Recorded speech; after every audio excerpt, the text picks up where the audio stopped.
این ویدیو رو با هم دیگه نگاه کنیم برمیگردیم.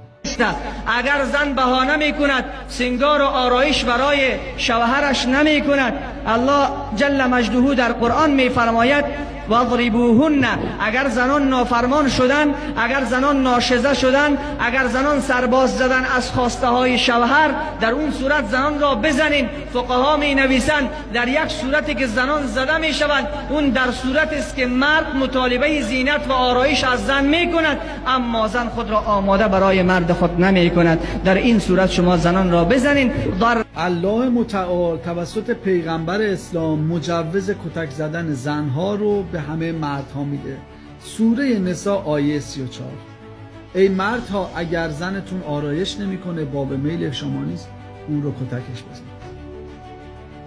آیا آیه هم وجود داره که به زنها بگه اگر مردها باب میل شما رفتار نکردن، اون چیزی که شما میخواید نبودن، شما اجازه دارید مردها رو کتک بزنید؟ پس عدالت این خدا کجا رفته؟ رحمان و رحیم بودنش در کجای این آیه قرار داره؟ چرا فقط این اجازه کتک زدن رو به مردها داده؟ به زن این اجازه رو نداده؟ اصلا چرا کتک؟ مگه انسان دارای فهم و شعور و عقل و درک نیست؟ پس این زبان رو خدا برای چی به ما داده؟ که باهاش صحبت بکنیم، مشکلاتمون رو حل بکنیم.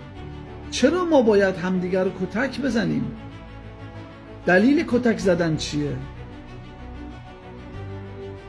واقعا آدم تأسف میخوره، واقعا آدم متاسف میشه برای این باور، برای این خدای ظالم، خدایی که مجوز کتک زدن زنها رو میده، خدایی که زنها رو ناقص العقل خطاب میکنه، خدایی که حق زن رو نصف مرد میدونه، خدایی که به مردها میگه زن اگر نافرمانی کرد تو اون رو اجازه داری کتک بزن.